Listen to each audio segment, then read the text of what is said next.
Hey guys, welcome back to The Devil You Know. My name is Luke Holden, and my next guests are two people who I have been waiting to conversate with for quite some time now. I actually saw them perform at the Five Spot 2 years ago at this point. We'll just dive right in. This is Anana Kaye and Irakli Gabriel. And guys, welcome. Thank you so much for being here. Thanks for having us. It's good to be here. Thank you, man. Absolutely. Absolutely. So your music at this point, again, I want to just dive right in, is wild.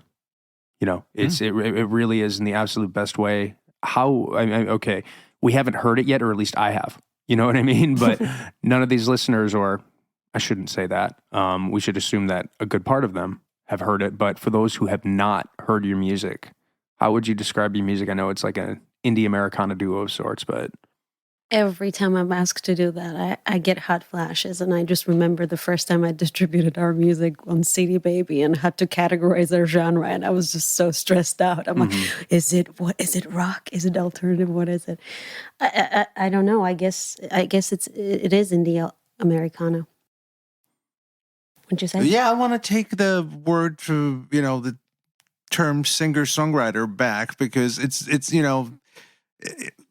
singer-songwriter means, like, nowadays it's a kind of like a genre, it's usually kind of depressed guy with a guitar, acoustic guitar singing that. But I if you think about it, people who write their own songs and sing them, just literally, like, I think that's what we're doing. We write our songs and play them and sing them, and they come in different forms and different genres. Well, I think that's a beautiful thing at this point, when everything, you could argue has been done in music. If you can't define your music, you know what I mean?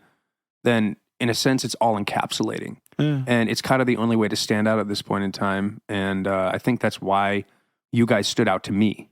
It was just this myriad of sounds, you know what I mean? That kind of very stoically assaults you. Well, there was, David Bowie is one of our huge heroes. And I remember there was this kind of like advertisement thing by record company or something back in the days. There's new wave, there's old wave, and there's David Bowie, meaning like he's like somewhere in his own world, and I'm not comparing us to David Bowie, nobody comes even close, but I like that idea. I mean, what is his music? Sometimes it's folky acoustic stuff, sometimes it's crazy rock, like sometimes it's glam rock. Sure. Who knows? Yeah, and I know that I have personally compared you guys to David Bowie myself. So don't worry, you have the liberty to do that. That's fine. Well, it's something to aspire to. Yeah, absolutely. Well, there's a song we're going to play on here a little bit later, "Last Days of Rome," which I think actually has very strong David Bowie elements into it. So you guys obviously listen to a lot of Bowie. I know. Yes, I've done my research on you guys. That is more or less how you intertwined yourselves with one another, is you picked up a guitar and you played a David Bowie song for him. Is that right? Oh, yeah. It's very true. You remember. I forgot. When we first met, I picked up a guitar and I played you "Oh You Pretty Things." Yes, that was wonderful. Yeah. We share a love for Bowie. And that was in New York. You guys met in New York, is that right? No, we met in Georgia in a tiny village called Sioni. Which is where you guys are from. You're from the Republic of Georgia. Yes. But she was living there. She hadn't been in the States before. No, but I just went on a vacation to see my cousin. She was a friend of my cousins. So they came and visited me where I was staying at my little cottage in a village. Sure. So your love story was pretty rapid. You guys were married, within a year? Is that right? Yes, pretty much so. A year and a half, something like that. No, less. Less? Yeah. I don't remember. It's like 6 months or something. This is awful. Ridiculous. We missed another anniversary. We always forget our anniversaries. Just as we're too busy. Yeah. At least it's both of us. Maybe it's because every single day feels like an anniversary, and that's true love. Yeah. Oh, that's so sweet. Write that one down. Write it down. Yeah. And I think that's very interesting and, emblematic. And what you guys do is obviously, you're married, but the way that you are able to make music together, what you're able to formulate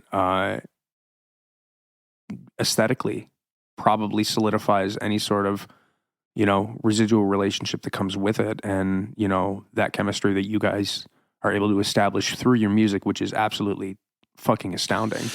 Is, I mean, it doesn't happen very often, in a sense. You know what I mean? Well, thanks. That's actually really beautiful. I mean, maybe I'm getting kind of ethereal, but you know what I mean? I think it's correct in some sense. I mean, we definitely create. I mean, we write some of these songs separately, and then we finish them together, or we write them together. But there's some common sonic goals that we have. I think that when we record them, it comes together. Yeah, as well. Yeah, absolutely. Yeah. So is that how you guys approach writing then? Is it sort of all up in the air, where it's like you'll come to him with a song or you'll go to her with a song? And absolutely. Yes, Yeah. exactly. Mm-hmm. Exactly. It's just, it comes out of nowhere usually. And sometimes I go to the piano, or she picks up a guitar, Mm-hmm. or, vice versa, and something comes up. And usually, if it's any good, one of us will say, "Oh, what is that?" And it's like, "Oh, well." Or if Something. it's really bad, you shut it down right then and there. Or just Sometimes. ignore it, leave the room. Or Yeah. ignoring. Shutting down is a compliment. Yeah. The ignoring is like, have you not been listening to what I've been doing? I've been playing this for half an hour. It's a great riff. Yeah. Those days don't feel like anniversaries. Yeah. But usually it is like that. I mean, we live in the same house. We're married, so the musical themes or some idea that you have personally, like if you get an idea that you meditate on and you just keep playing it, like if it's any good, then I'm like, okay, well, let me record that, because you do forget a lot of musical ideas. So I'm always the one with the voice recordings, Sure. constantly keeping going. So. Yeah, we just capture the ideas if they're any good, and if we can remember them the next day, that's some indication that it's worth fighting for. And if they turn into songs, that's great. And the rest is a struggle, recording and getting not a struggle. I don't want to say a struggle. Yeah, but it's work. Then it's work. Yeah. In the music industry, I don't think you can really shy away from the term struggle at any point in time, because it is a fucking struggle at this point. But what I admire so much about what you guys do is, I mean, you're full-fledged. You guys are constantly putting things out, whether it's a cover of, what was the most recent one, Foolish Pride. Yeah, it was a Jimmy Cliff song. Cliff. Yeah. It was a fun one. Yeah. I mean, you're Sharks, you don't sit still. You have your own video production company as well, photography, that kind of thing. What is it, Duende Vision? Duende Vision. Yeah. That's our child. Mm-hmm. Yeah, that keeps us busy, but I love it because, we have kind of like two jobs, and this one, it's we love it almost as much as, creating music. I like creating visual art, video art. Sure. And the video art is really, really cool. We were just talking about, what you guys are able to achieve in such a fundamental way. I mean, it's like, I said, you guys have this sort of Belle Epoque aesthetic to your videos and to your photography and everything like that. And, it's few and far between that you see really well done music videos, well crafted imagery. But it seems to come so effortlessly with what you guys do. Like the Jimmy Cliff music video was really psychedelic in a sense, Yeah, we didn't even put that much effort in that one. We shot it at home with our cats in the background. Yeah, the cat was in it. Cat was in that it. was the pandemic sort of. That was the pandemic when we were video. stuck. That's why we were recording at home. Yeah. Doing recordings pretty much ourselves and doing little videos within our four walls, mostly. Sure. So that was fun. But we work with what we can. It'd be great fun to have huge budgets and do. We're not short on ideas, but executing them is difficult sometimes. But we work for artists, so a lot of the times the ideas sometimes come from the artists, or we collaborate. So we're very collaborative. So you're actually, but you are actually hired by people. I mean, you mentioned like Nicole Boggs and Fawn Larson, our common friend. Yes. Yes. There's at this point there's a pretty wide range of clients, so to say, but Sure. they're fellow artists who like, I guess, our work and ask us to work with them. I think it helps that we're musicians and songwriters because we approach visual thing, kind of like as a song. And when she edits, she pays close attention to what music does, Sure. the timing, the rhythm. And the fact that, what's really hard to achieve is to make something a business and still stay artistically enthusiastic about it.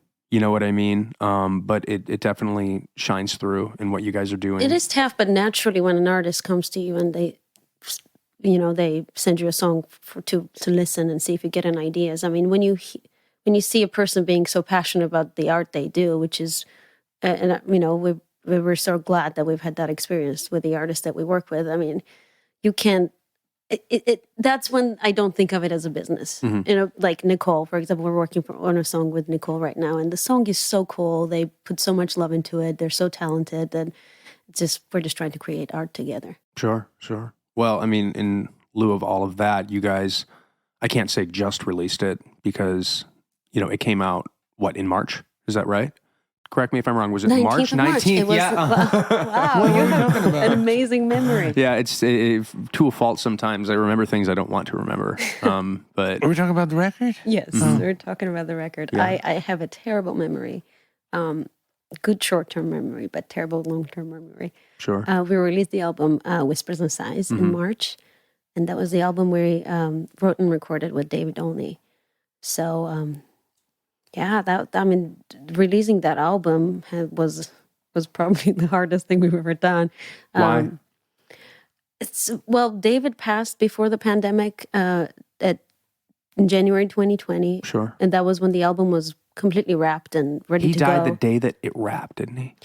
Well, yes. I mean, short answer is yes. We were in the studio with Brett Ryan Stewart, and we were just we weren't doing like mix tweaks. We were just printing the mixes or something like that. And we said, okay, Irakli sent him a text, and we were like, it's done. And he was on stage in Florida, and he passed away. Good God! It was absolutely just shocking, and I mean, it was heartbreaking, and I don't even know. And then after that, the pandemic hit, and the tornado before that. So when we went into the pandemic, I think the pandemic really didn't affect me that much for like the first half of it, because we were like in mourning. We were just like from one shock to another. So I really didn't wake up.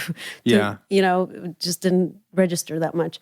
And then it was like, you have to release this album, and it took us almost a year to really gather the courage to, because releasing an album is a lot of work. Yeah. And it's not the kind of work that's fun. It's not creating. It's not writing a song. It's not being in the studio and like recording and creating magic.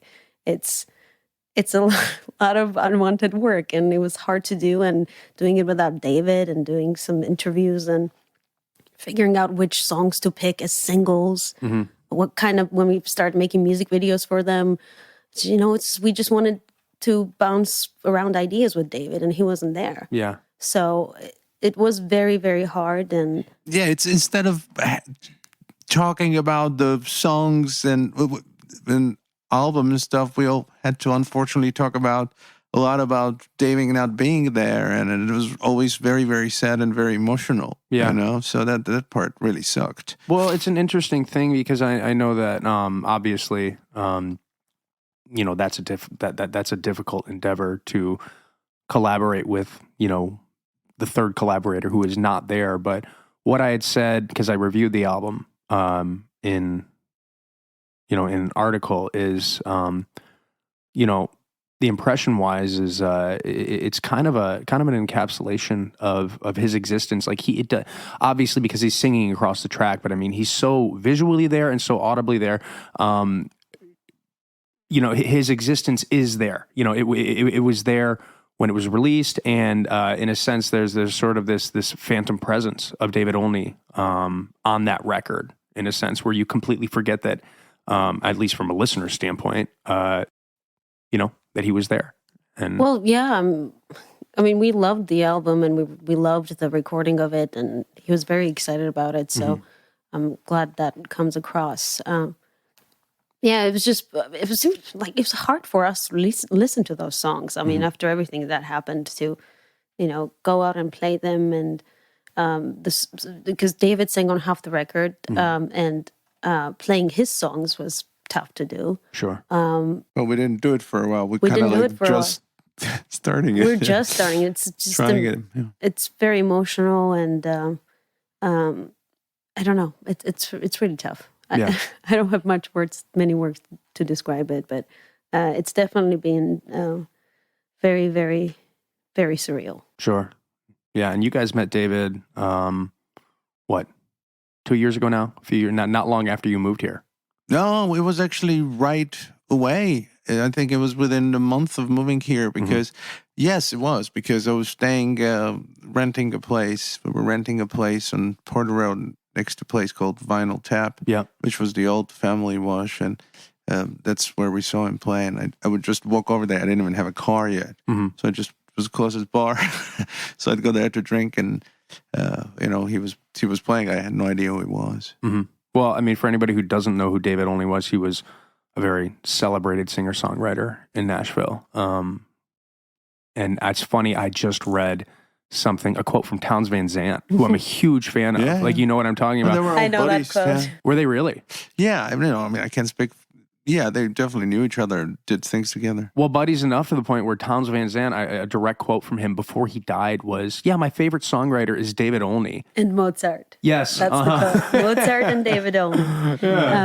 Yes. I mean, David was absolutely incredible when we first heard him, and we didn't know who he was, and we were at that bar at Vinyl Tap, and he was also quite a performer, and the way he would play those songs that he'd written that were like lyrical masterpieces and also musically very, very exciting. It was magical, and then we actually started working together on music videos first, before we ever started writing together. Because he had the record out and he wanted to do a video, and when we told him that we were doing videos, he's like, "Oh, let's do that. That'd be fun. I've been wanting to do that." Sure. And so we met up in a coffee shop, talked about Charlie Chaplin and silent movies. Of course. And we made that video called Situations for a really, really amazing song. And then we just naturally started writing together. No. Speaking of Townes Van Zandt, we did a song For the Sake of the Song. Yes, which I've heard. We did that. It was I really have heard quickly that. live. Yeah. I'm sure it's shocking you how much I have actually dug into your No, past. I'm really happy. But we did that. That was for an Townes Van Zandt tribute album that came out in Italy specifically. Which is one of my favorite songs of all time. I Yeah, absolutely it's- love I mean, that it's- fucking song. It's just an Unbelievable song. encapsulation Unbelievable song. of a Why we all song. It's do it. magic, and Yeah. why we all do it. It's amazing. Yeah, and then we naturally started writing together, and it was just so special. You know, we were kind of all the three of us were, I guess, dwelling on the same ideas, and we were interested in, and musical themes as well. Yeah. Well, you guys are so lyrically profound with the way that you approach your songs, you know, and I'm somebody who I love the poetry of words in and of themselves. And, you know, I'm curious as to, you know, what it is that drives that within you guys, because it's kind of few and far between, you know, that people are writing these Bob Dylan-esque word pictures in their music. But, you know, I gravitate toward that in your music. And I'm just curious as to, I mean, where does that come from? Well, I don't know, actually. I've been thinking about many things during the last 2 years. And I think it must come from where I come from. I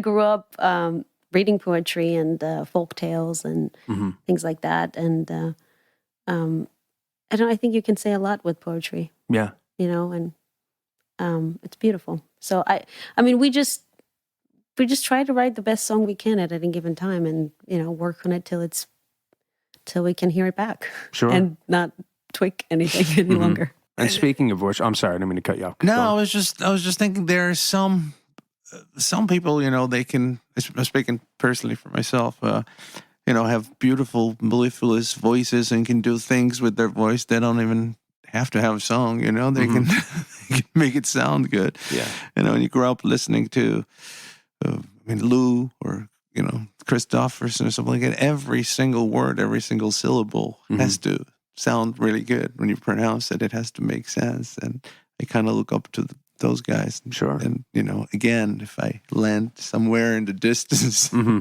the same vicinity, it feels really good. And Oni was obviously fantastic himself. So he was huge help. We did it all together. Yeah.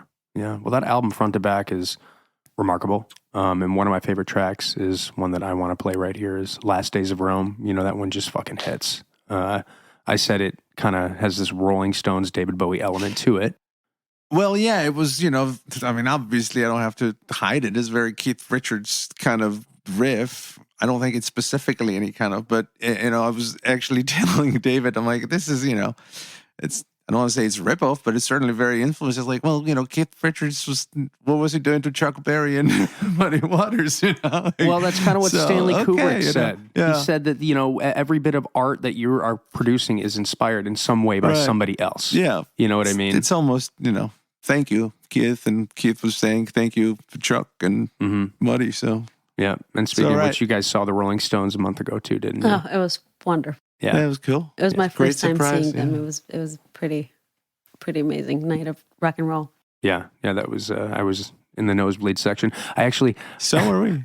I ran into Kid Rock. I saw Kid Rock up there of all the people. That's hilarious. Yeah. Who I'm sure is one of your biggest inspirations. Yeah, I was like, "What the fuck are you doing up here, dude?" I didn't say anything to him, but well, who doesn't love the Stones? Yeah, exactly. That's I guess right. some people, but they're weird. Yeah, fuck those people. I don't care. They don't We have. don't like them. No, they don't have a place here. But at any rate, I want to play a snippet of Last Days of Rome, and so this is it. What can we do? Raise your glass to the last days of Rome.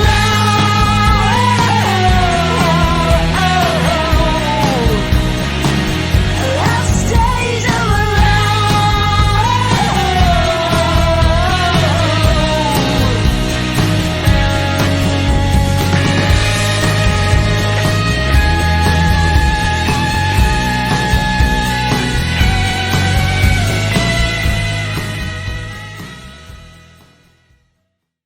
All right, so that is a snippet of Last Days of Rome, and that one just kind of emulates all of your sounds in one. What is that song about? I'm very, very curious. It's about many things. That one was really fun to write. Irakli had the musical idea, and then David and I kind of got started writing, and the lines.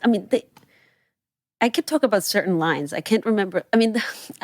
Okay, I guess it is about the falls of civilizations and how people in those civilizations don't really see the fall coming if it's gradually happening.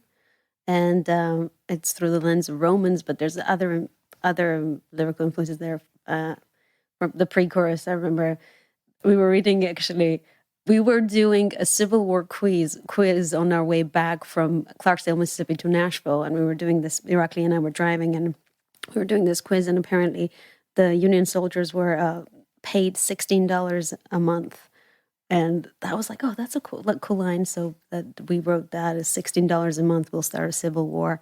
But then there's other influences too. I don't know. And then when David came in and he wanted to talk about barbarians and Attila, and so we got very historical on it. But it was just a fun historical exercise. Sure. And yeah, I guess it's about civilizations ending. And I hate to say it, empires ending more than civilizations, really. It's a little bit more contemporary than I'd comfortably like to admit. But well, that's the weird thing, because I don't know. You may be referring to the leader with the holy book in his hand, and Trump. When any he number did that of things at this point. I mean, I'm just. we definitely read that way before that. Yeah, we talked about that. There was actually some direct. Yeah, people thought like, oh, that's just like when he went. I'm like, believe me, no, it was way before that. You know.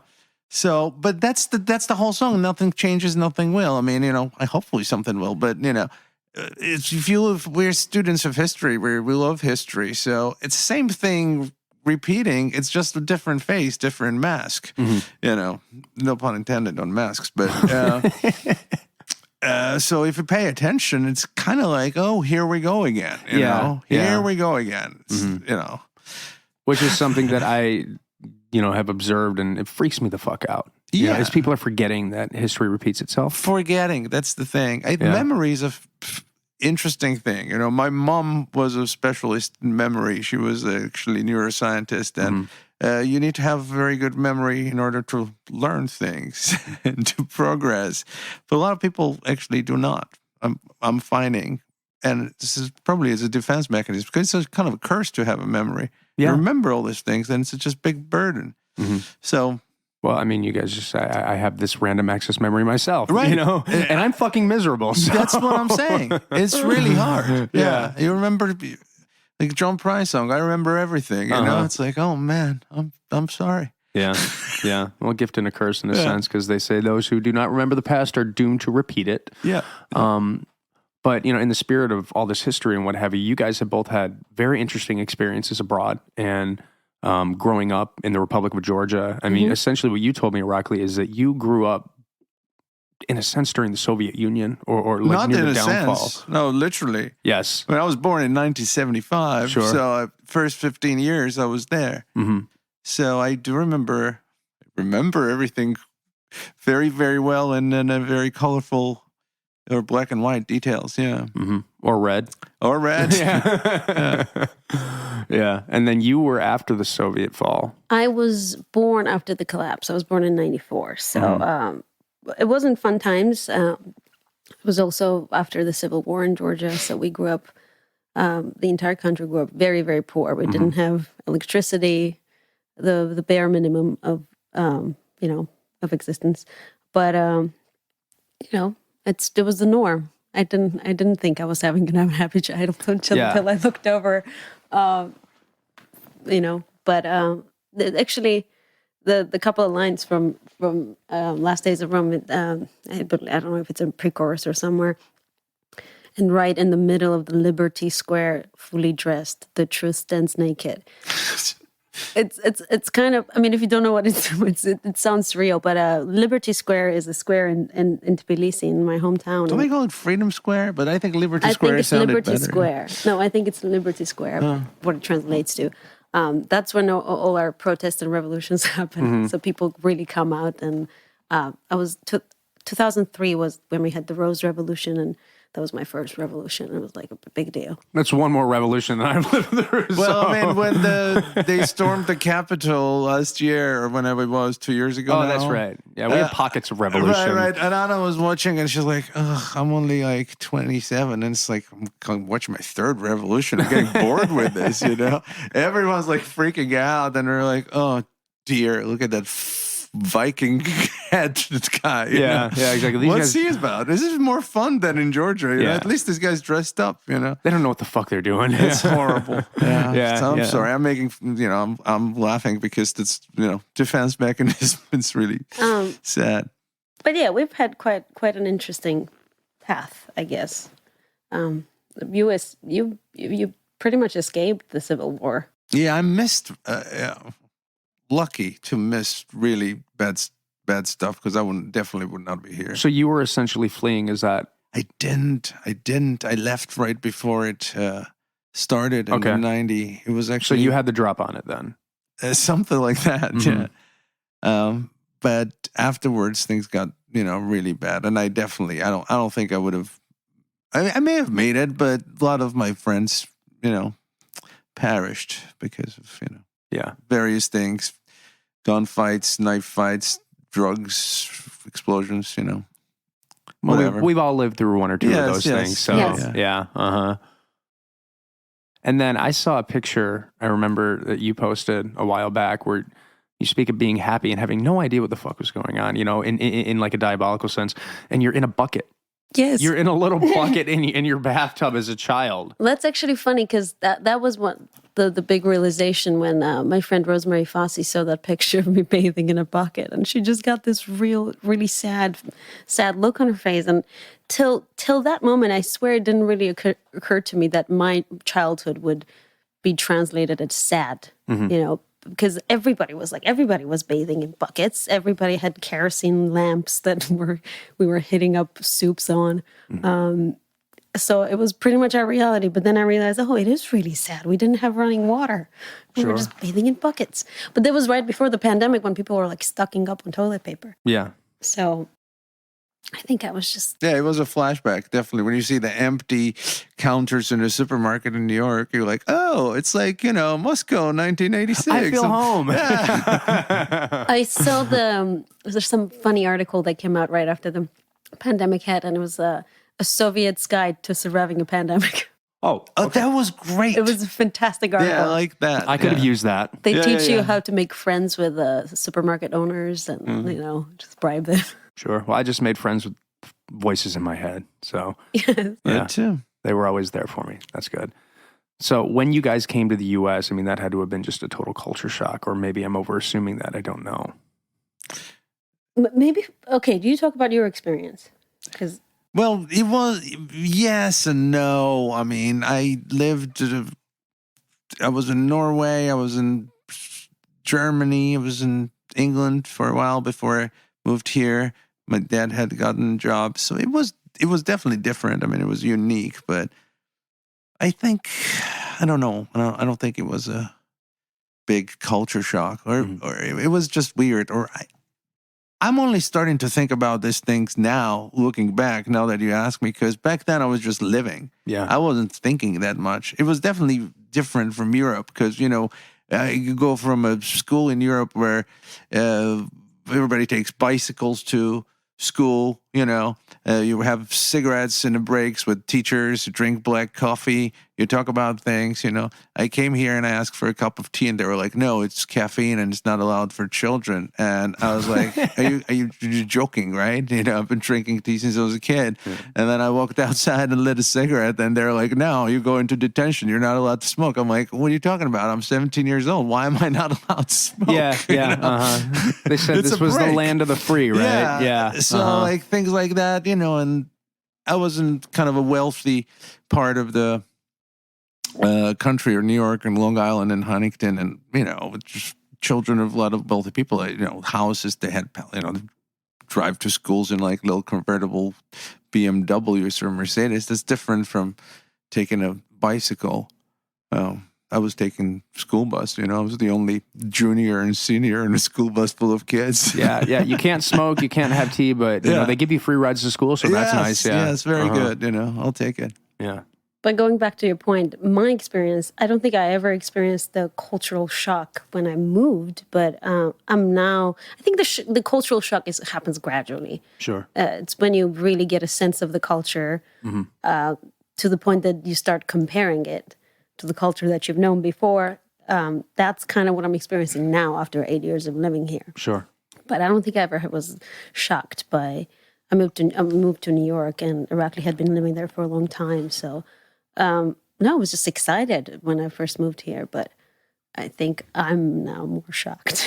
Well, there's plenty to be shocked about. There's no doubt about that. It's like a gradual shockness. Shockness. Yeah, slowly boiling water. It's worldwide, though. Now everything's so global. It's the same thing going on everywhere. that's I mean, true. even when I watch like on the social media or something, where I go, like people in Georgia, my friends, I would say probably like 30% of my social media contacts are people from my past in Georgia, and the rest of it's Americans or Europeans. And it's like literally the same thing. And it's not just because of COVID.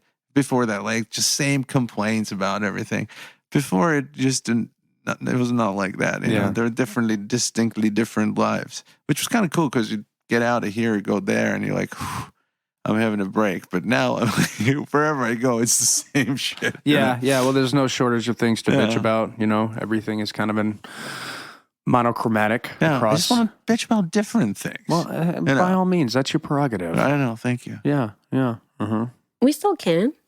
We Is that a new movement? I know. Yeah. Yeah. No one's stopping you. That's for sure. What's coming next for you guys? I'm curious. What is worth not bitching about, I suppose? Go on. You say.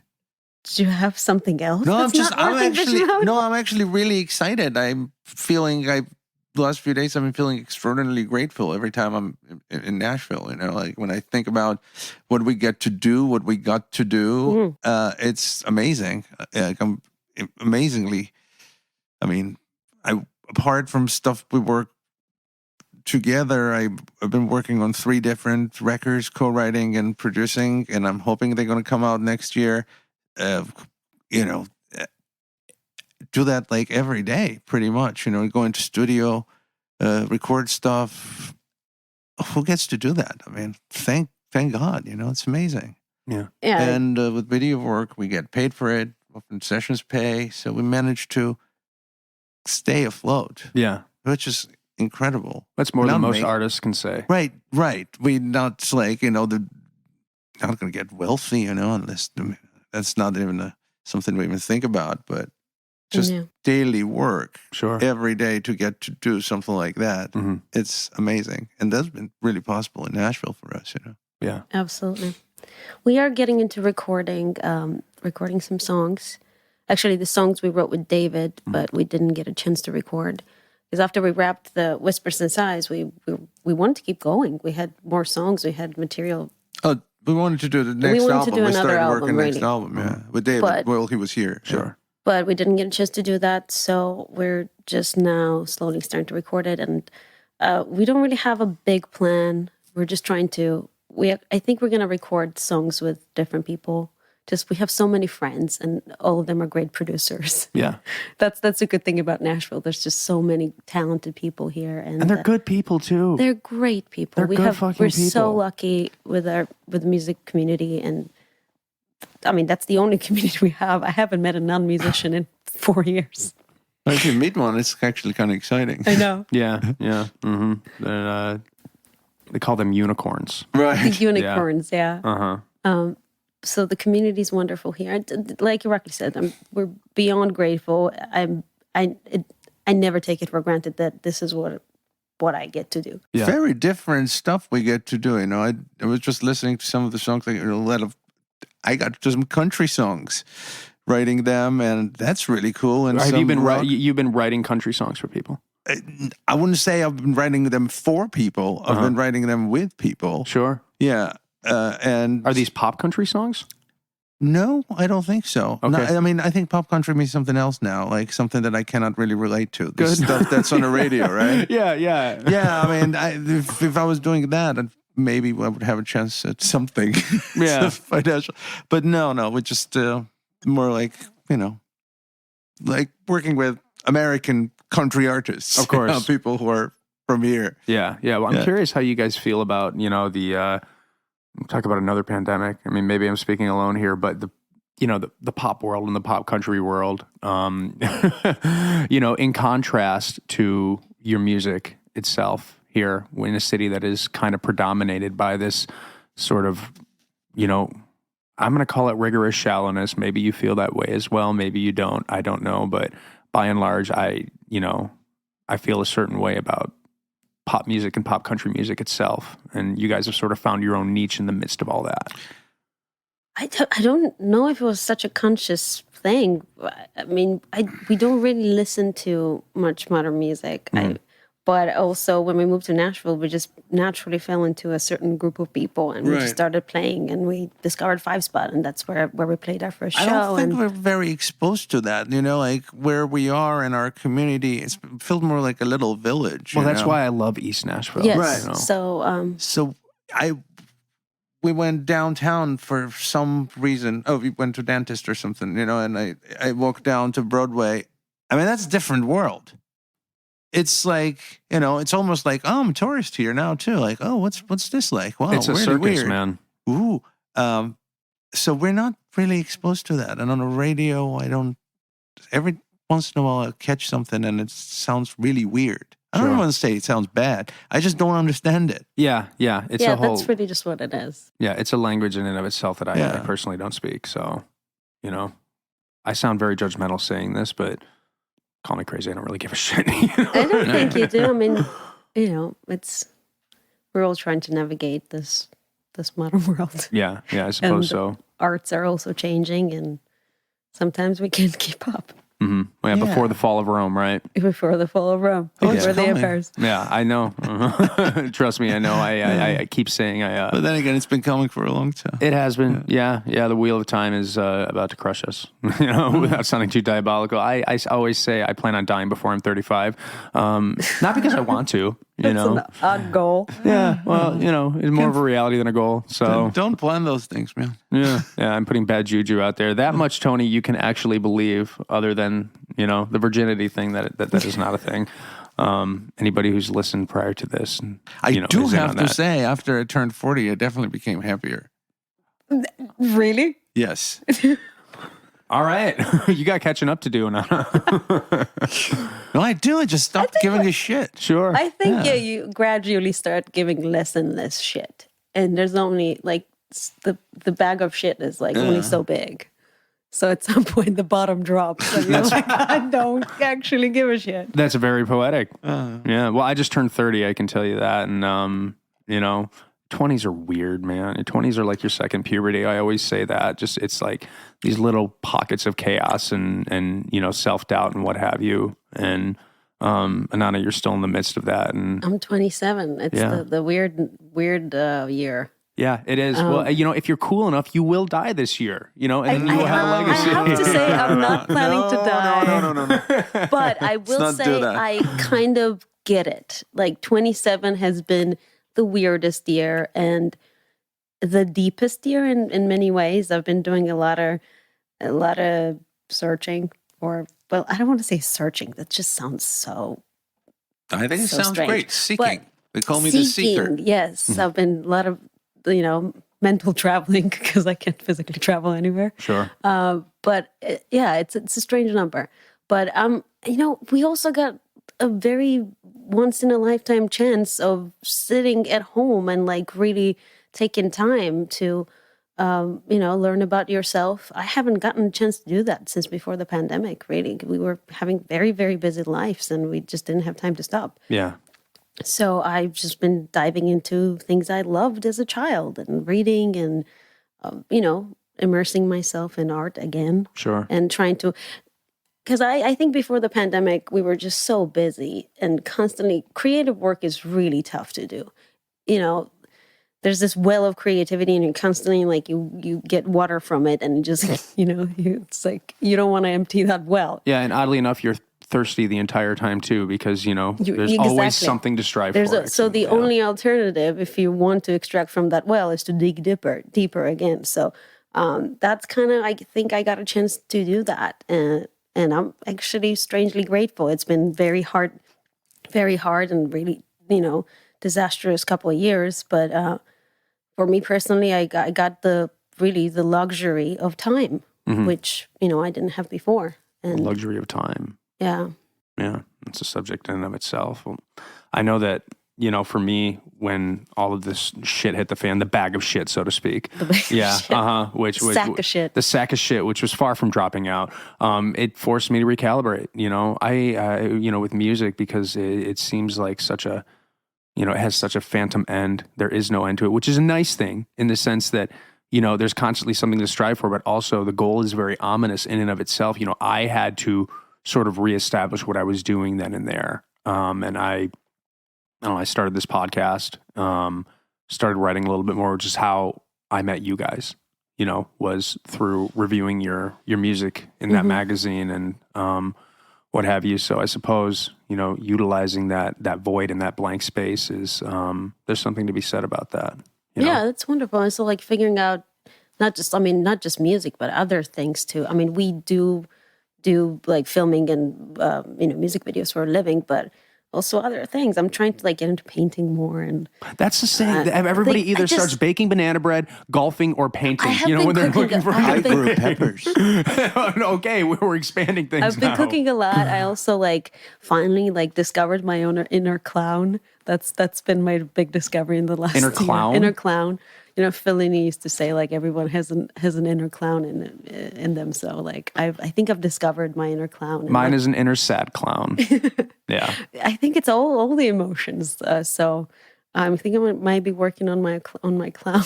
Sure. Well, None of us are laughing at you, so you can be consoled in that way. I love clowns. I've always had deep love for clowns, not theatrical Everybody clowns. else is afraid of them. She loves them. I actually had a roommate in college who was so fucking scared of clowns. Like I would put pictures of clowns in his room, and he would not sleep that night. So irrational. Yeah. In America, I don't know, there's some different understanding of a clown here, I think.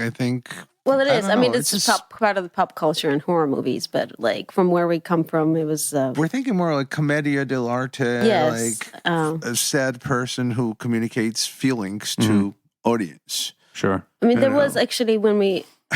You're like, what the fuck are you talking about? No, honestly, it makes No, too we're much talking sense about to me, and clown. I'm realizing how much of a clown I think I it am. makes a lot of sense. I mean, after David died, A comedian is a clown. a comedian. After David died, we had to.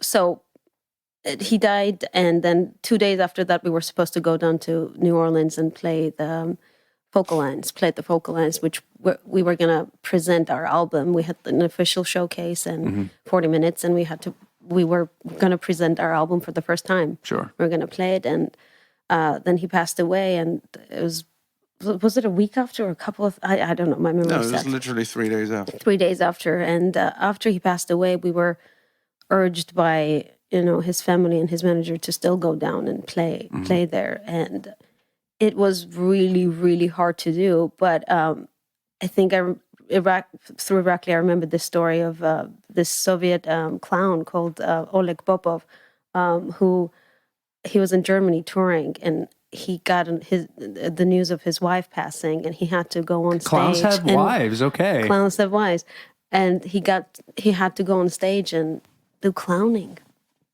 and he did it.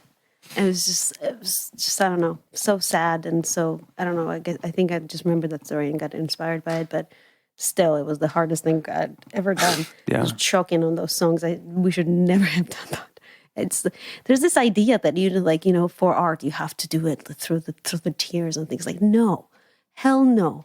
I wouldn't, that was the stupidest thing we've ever done. I will never do it again. And hopefully I will never, ever have to. But if you're mourning a loss of your friend, you're not supposed to go on stage unless you really feel like it. But it was just pointless. And I felt like crap. It was the most traumatizing experience of my life. Oh, wow. Of adulthood. Like, I've lived through some traumatizing things as a child, but as an adult, it was absolutely traumatizing. Sure. Yeah. This couch has turned into a therapist couch now. Thank you. Isn't that the Every purpose of couch should be a therapist couch. I suppose so. Yeah. Well, I mean, it's nice to see that you guys have made it through all of that. And I've, I've asserted since, I heard you the first time is I think that, you have an astounding voice.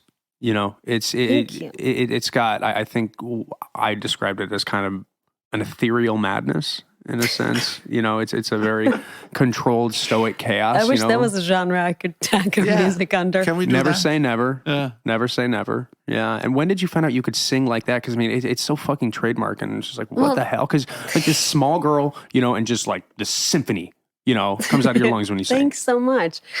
I don't know. I was actually, when I was a kid, I was in music school for piano. So I never really, I've always loved singing, but I was very embarrassed always, and it was like hard for me to admit in Georgian circles.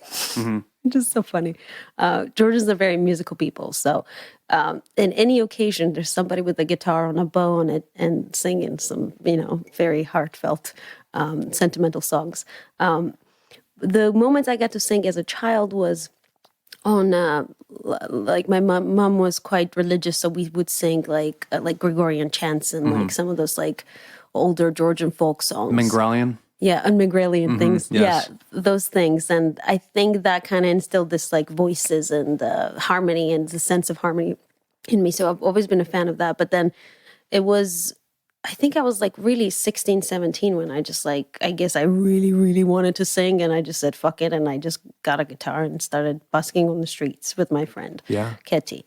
So we would just sing, I don't know, the array of songs. You that we sang would cover. that Linda Perry song really well. The Four Non-Blondes song. Oh, yeah, we love singing that. What's like, going on? What's going What's on? Up? Yeah, What's up? that song has kind of made a resurgence with this younger. We crowd would now, sing so, yeah. some Janis Joplin songs. I don't know, just all those like, the big anthemic songs that we're excited about. But that was, I was still not very like, I never thought I would ever be doing music at all because I don't know if it's changed, but back then, if you weren't doing classical music and you weren't going to the conservatory, you weren't really a musician. Sure. In Georgia. So I was busking in the streets, and then when the moment came that I had to like finish high school and choose which direction to go with in college, I just went with, I had two things that I could really pursue, was either film studies or philosophy. And I went with philosophy. I don't know why, but Well, I was an English major in school. so and, I think a lot of people yeah. a lot of creative people end up with like writing or philosophy or things like that. Yeah, So and poverty as a result, because we're majoring in 100%. fucking English. Yeah, 100. It's really a silly thing to do. It is. Yeah, it is. But I should have been an electrician or plumber or something. God forbid engineer. anybody tells an artist they can't, do something that they want to do. We're Right, very right. stubborn people in that Right. way. I know that I'm a terrible businessman. I believe in my art, but I'm a terrible fucking businessman.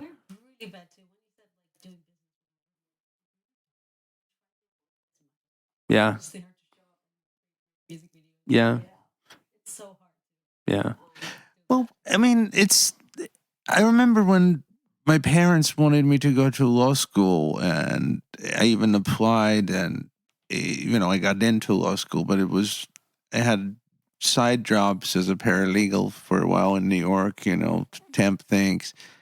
And I was just watching that. I'm like, well, you need like you definitely need the talent or something like that to be a lawyer. I mean, I just cannot do that. My brain doesn't function that way. I'm watching these people in the office, what they do, how they communicate. That's like, I mean, business or whatever it is, everything takes talents. You need to have some kind of penchant towards it, like natural inclinations. Why you can't just become a lawyer? I mean, you can, but you won't be any good at it. Now, is that I would be a very bad lawyer. Very bad lawyer. Well, thank God you didn't become one. In that regard, there's probably a lot of people who didn't wind up behind bars because you were not their lawyer. Right. or even corporate. It's even worse. Well, speaking of corporate, you were working in the World Trade Center, weren't you? No, I was not. I did not take that job. Oh, that's because right. of those reasons. Yep. Yeah. Yes, we did. You did mention that. It was a year before the tower went down. I did have an interview on like 81st floor or something. It was a German law firm, and they wanted me to work for them, but I just thought it would take too much of my time. My buddy went to start the band. I didn't even know how to play at all. I didn't. So, but I really wanted to do the music, and I was like, it just doesn't feel right. Sure. And I mean, I don't know. If you can make any sense out of it, whatever you want. Talk about intuition, yeah. Yeah, I don't. I mean, so I'm just like. But when the whole thing happened, I watched it, and then it hit me like, oh, I didn't take that job because I wanted to do gigs, and it would take too much of my time. They're like, you can work a lot of overtime here and get paid really well. And I'm like, fuck it. Yeah. So it's very sad. Yeah, it is. That's a story that could have ended very differently. Yeah. Yeah. Yeah, but it didn't for a lot of people. Yeah, about 3,000. That was absolutely shocking. I lived through that. Yeah, right there. 20 years ago, it just celebrated the 20-year anniversary of 9/11. Or yesterday. Feels like it, yeah. Yeah, I know. I was a child. I remember that's a whole nother dark subject. You know what I mean?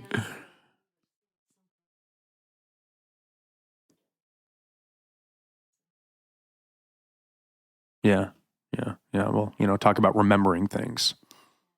Yeah. But when something like that happens, people say, I know exactly where I was when President Kennedy died. I mean, it's just like, I can tell you at what time I was where on that day and what I was doing and what kind of slice of pizza I had at the end of the day because I was like finally starved. Yeah, of course. So it's really weird. Mm-hmm. It's those weird little things that, the miserable memories you remember the details of. Yeah. Mm-hmm.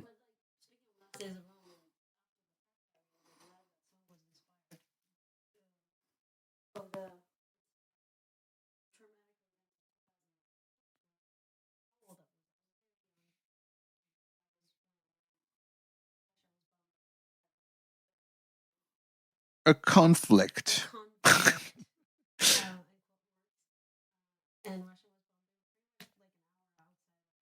Mm-hmm. Absolutely, like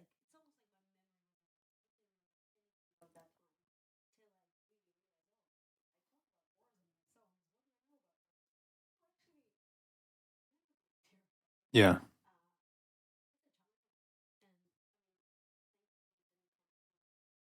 Closer. Sure.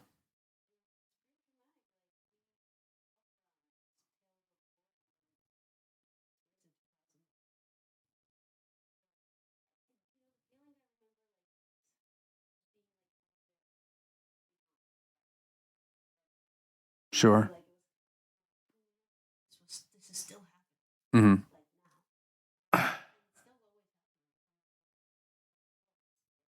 It's a particularly sucky feeling to be on the ground and know that like airplanes dropping a bomb or the missile on you. So, it's, I have a lot of sympathy for people overseas who have experienced that. See, these are experiences that the everyday person would have no idea how to unpack. You know what I mean? And have never fucking had. When last time I was very, very overtly active politically, which I kind of like, I'm not really anymore. Sure. Just turn into sadness. Sad clown. There it is again. Yeah. Mhm. When the Iraq war was starting, the second one, I just remember I'm like, oh man, this is gonna be a really bad story with like Yeah. Well, it's like all of these things that come, you guys are like briefed on them. You know what I mean? And there's such a serenity about the way you are. Nobody listens to us, Of course. or to anybody who speaks. Like they're like, oh yeah, somebody was like, oh, it's going to be great. We're going to install democracies in Iraq, and we're going to have an ally there. Yeah. Nah, it's not going to be like that. Well, how do you know? Like, you think people in the government don't know what they're talking about? Yeah, maybe they do, but they have different ideas, or maybe they just don't. It's going to play out like this. Yeah, it's only one way of doing it, and it's horrible to drop bombs on people. I mean, it's just. I mean, I guess in World War II they had to do it. Some of it's like, oh man, it's just. I don't know. Perpetual warfare. State falls down on you, and it is perpetual warfare. Yeah, you're trying to have breakfast with your family, with your children. All right. Well, are we having fun yet? I can't. I'm trying to detach myself from the modern world. Like I am constantly reading about ancient worlds and like Plato and things like that. I just don't want to talk about modern Remember stuff. when I said I was having so much fun writing country songs? Like, let's get back to that. yeah, of course. Yeah, our own little world. That's why we're artists, so we can escape reality, I suppose. But in a way, we're just kind of recycling reality and in a lot of ways the darker parts of it. I know I'm a very dark songwriter myself in that way. We use it as a segue out of reality. And I think that that's kind of what has saved my sanity personally, is that I had an out from, all of this shit that, you experience one-on-one and all the things that you observe, and if you can turn it into something beautiful, everybody's said it a million times over, then, oddly enough, artists are the craziest people in the entire world, but they're also probably the sanest, Yeah, I used to beat myself up for it. I'm like, I'm an artist. Like, what am I doing? Like, what kind of impact am I having? This was when I was younger. Just like had the ambitions of having some impact.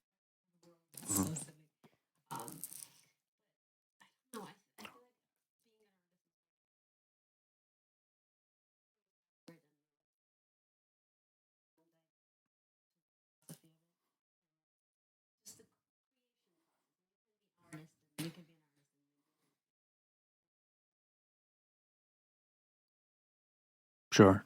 It's just so you can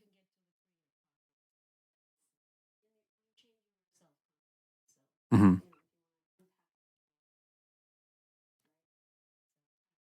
Sure.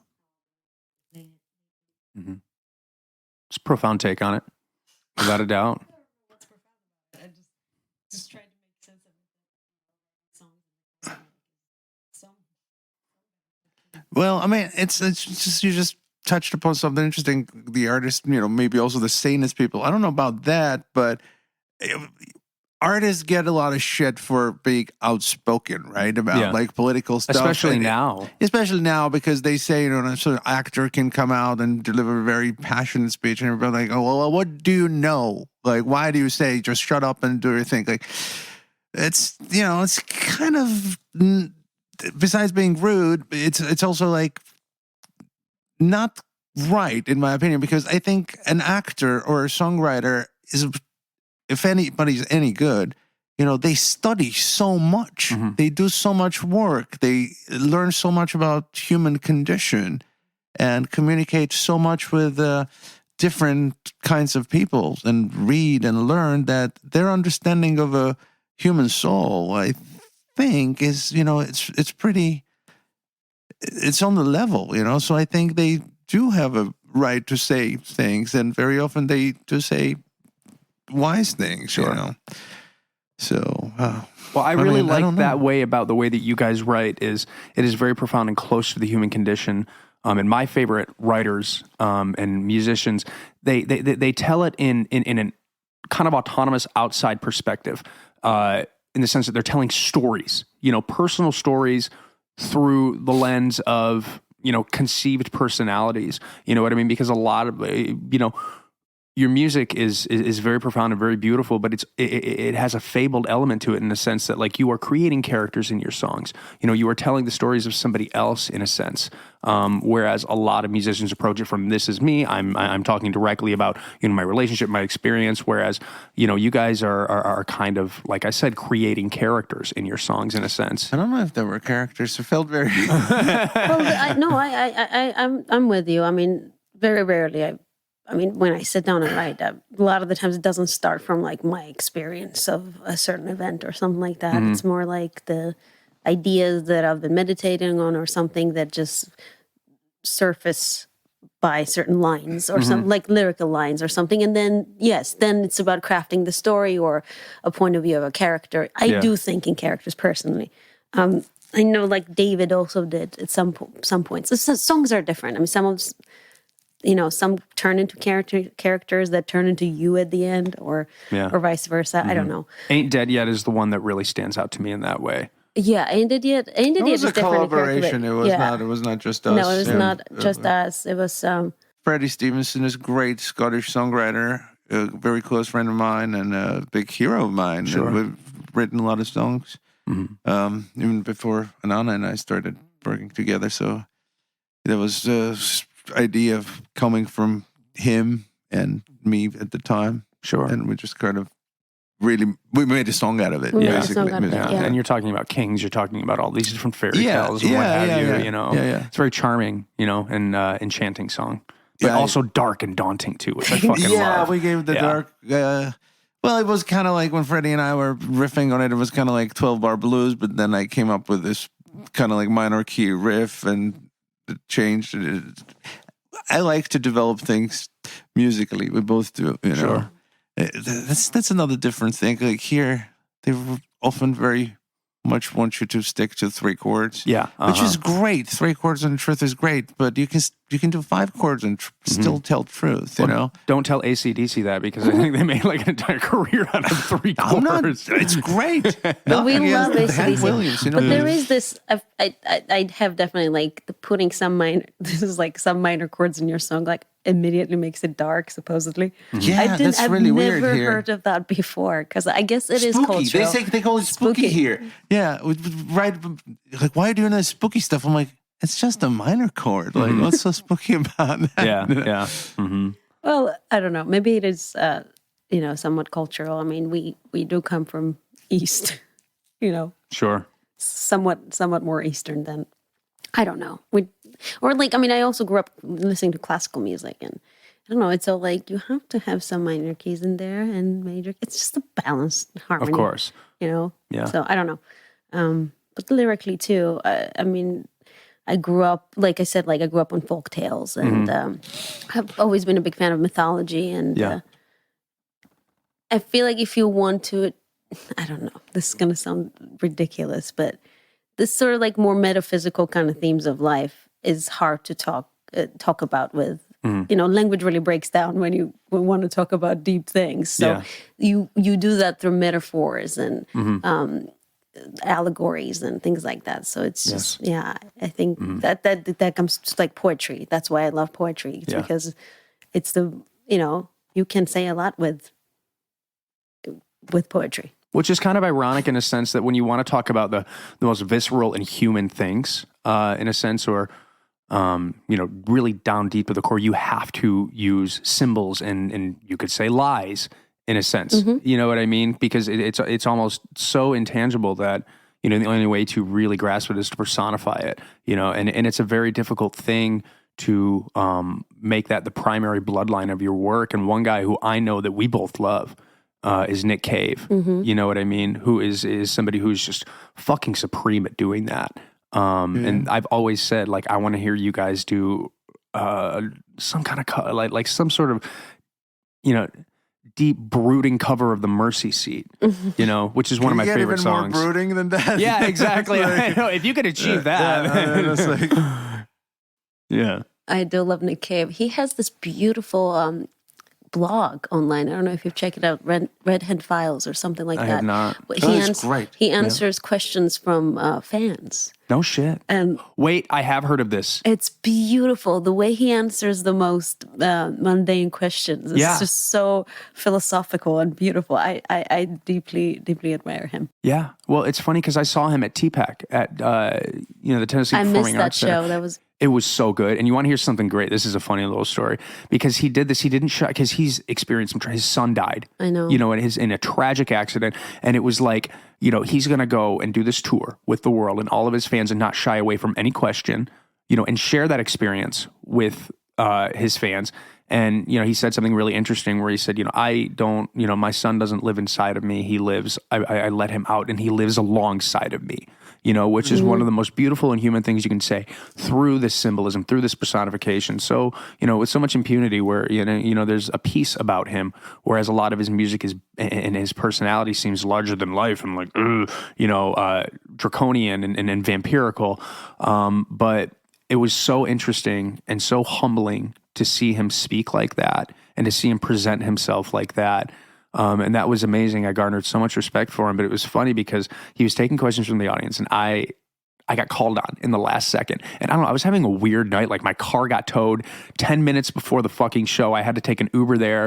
I've been looking forward to it for forever. And so my brain was just going nuts, and I got called on and the guy was like, he pointed to me and I could have had like an actual conversation with Nick Cave in that moment, in a room full of people. And I could have asked him, I was going to say, are you afraid to die? Because he says in the Mercy Seat, I'm not afraid to die, which is, obviously he's emulating a certain character. But for some stupid godforsaken reason, there was this guy who had his hand up and I was like, oh, you know what? He's had his hand up the whole show. Why don't we let him answer the question?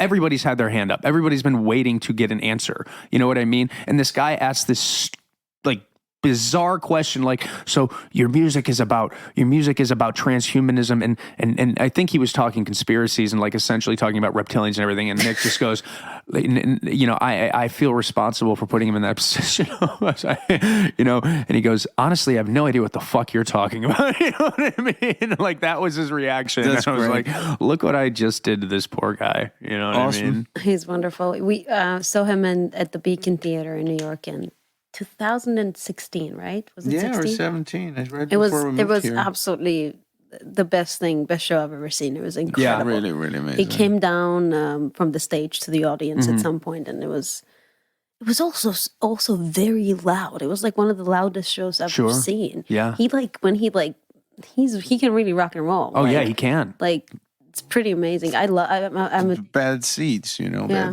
they make it rock. Yeah. Yeah. And he's preserved himself so well. Sure. You know what I mean? Physically, vocally, like you're just not missing a beat in that way. Like there's no deterioration to what Nick Cave is. You know what I mean? And I think that's such a beautiful thing, an incredible thing, to strive for in artistry. And you guys are so very much in that realm.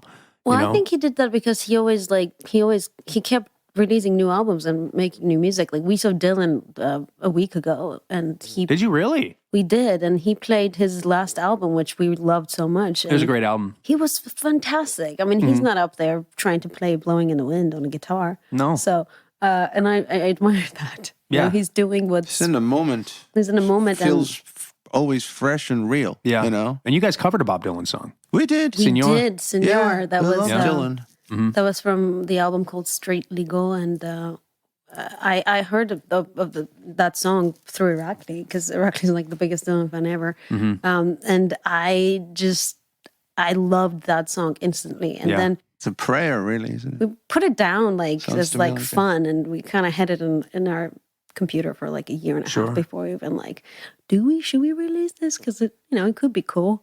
I was surprised what a great response that got. I really didn't. I mean, it was really, really great response. I heard even Dylan's manager sent us a little note. No saying, shit. yeah. Of course, this got lost But- in translation. Yeah. My parents thought that we were having lunch with Dylan or something. You should have let him believe that. There's so many things that get lost in translation. Yeah. We walk our dogs together, Bob Dylan and us. Of yeah. course, yeah. And it's funny, I've seen Dylan twice, and I here's the thing: is everybody complains about his show because it doesn't sound good. It really doesn't. Like, he croaks, but I'm looking at Bob Dylan. This is like contemporary history in the fucking flesh. I think had it sounded amazing I- last night. I mean, not last week. Those are the people. Yeah, of course. Yeah. But for real though, I'm sorry to interrupt, but like Rough and Rowdy Ways, that's why it's so wise, the show he just did, because 99% of it was his last few albums. So he does sound exactly like on those records. So if you like those records, then you're getting the show, Sure. And the dude's been doing this for 50 years. How is he supposed to sound, or why should he sound like, Exactly. bring it all back home? Like, Yeah. how is that going to be possible,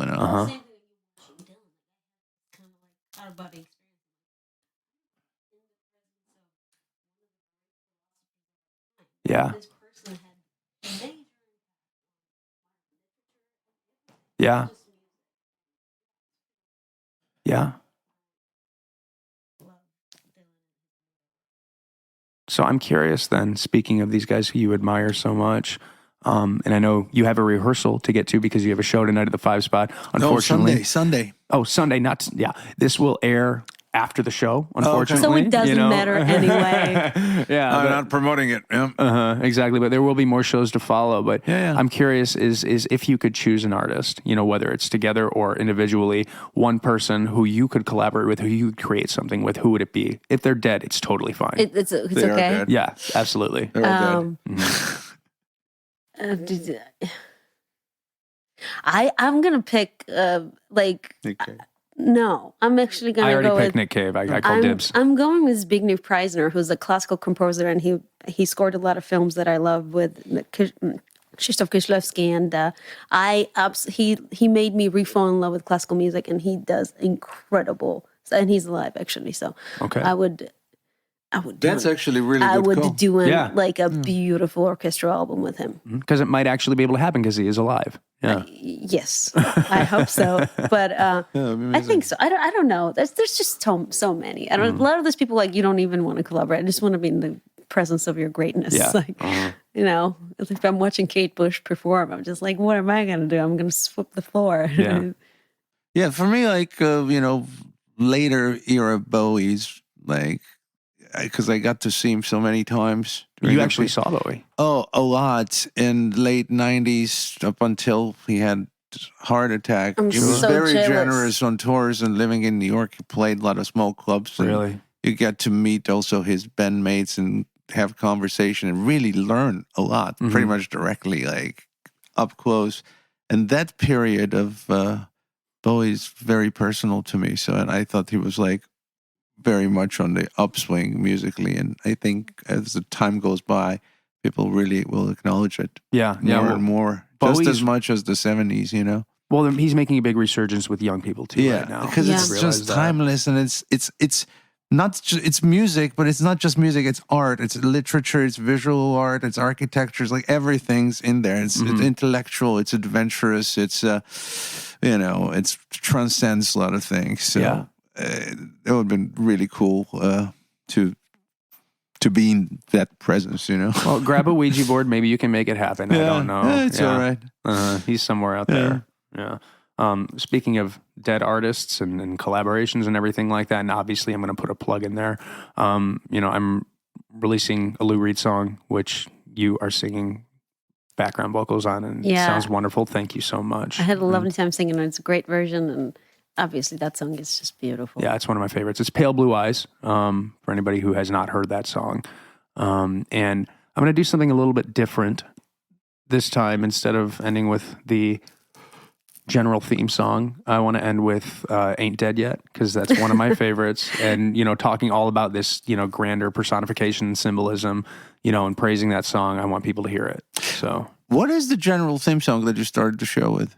I actually, here's a funny thing. You can't tell me? No, that's my producer and I, Pete Jacobs, we got together and we did that I'm playing guitar. It's really cool. Thank you very much. When we were starting, I was like, that's really cool. I want to hear what happens afterwards. Absolutely nothing. Yeah. Whatever you want to happen is entirely up to you. Keep it that way. Yeah. Exactly. Yeah. Well, it's funny because I wanted to use the song. Quit while you're ahead, man. That's my life. That's why I'm going to die at 35. Okay. Yeah. You got to get ahead first. Yeah, exactly. I got to start smoking the Camel Knot filters again. But no, that's why I wanted to use the song Going Out West by Tom Waits. Oh, yeah. Oh, I do love that song. I love that. I got to play that with Laura Rebel at the Tom Waits thing. Did you? Oh, you guys did the Tom Waits tribute, didn't you? It's happening this year again. We're not doing it this year, but we did last 4 or 5 years. See, that's ridiculous, man. I really wanted to catch that But show. Going Out West, we did with Laura Rebel, who's a good friend, and she's a really cool artist. Yeah. It's rocking. That's awesome. Yeah. So Where that's they appreciate me. Yeah. I sit there, my friends and I will put that on the jukebox, and whenever we go out to the bar, and they're like, "What the?" It's funny seeing everybody's It's reaction. so Like, "What the fuck is this?" I'm like, That is so good. This is my moment. In fact, I'm going to listen to it in the car after we leave. Yeah. So that is what that song is inspired by. Oh, cool. And moving forward, I want to emphasize any and everybody who's listening to this to take the time to check out Irakli Gabriel and Anana Kaye and catch a show if you're in Nashville. And if not, all of their socials, all of their music is out. Watch their videos. It's just on Instagram and what have you. It's Anana Kaye, right? Yes. You guys are just under your name. Yeah. Yes. We just were too lazy to We come made up up with a band names. name. The Rolling Stones is already taken. And everything Yes. good was already taken. Yeah. And, it was really hard. So we just, I mean, It's Kay kind of a band name, really. yeah, none it's sort our of a real pseudonym. names, Kay is not really my last name anyway, so. Well, Holden's not my last name. It isn't? No, my last name is Lacricchio. It's Jeremy Joseph Lacricchio. Everyone's like, where did you get Luke Holden? I was like, I'll never tell. You know what I just read about this. This is I told Irakli, it's just so hilarious till we wrap up. Apparently Kierkegaard would publish his works and books under pseudonyms always.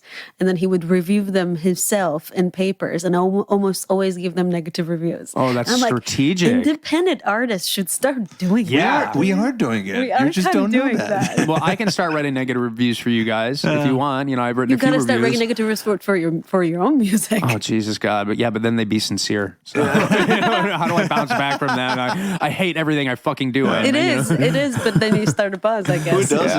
I'm the Who sad doesn't? clown incarnate. A friend of mine once said, I don't care what they say about me as long as they spell my name right. So Yeah. Oh yeah, that's a challenge. It's a when big it comes struggle. To That's us. why we changed our names. yeah. Well, the names that we know you by, Irakli Gabriel and Anana Kaye, we look forward to seeing those names more often and hearing the music behind them. So Yeah, we actually land on a positive note. We're really excited about this music that we're going to put out this year. Well, Like, what's coming more out this so. year?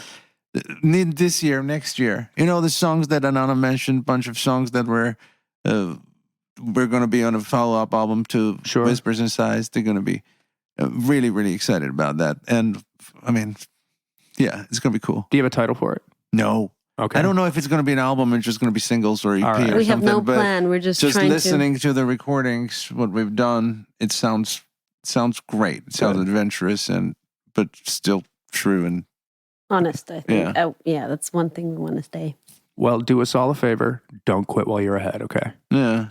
All right, do We're that not for even us. ahead yet. Join the club, man. Join the club. Well, hey, thank you guys so much for being here. Thank you Thank for you. having Anytime. us. Yeah, absolutely. This is Anana Kaye and Irakli Gabriel, and their single. Was it a single or was it part of an album? It was part of an EP called Sentient. That's right. Okay, and this is Ain't Dead Yet. All right. See you guys next time.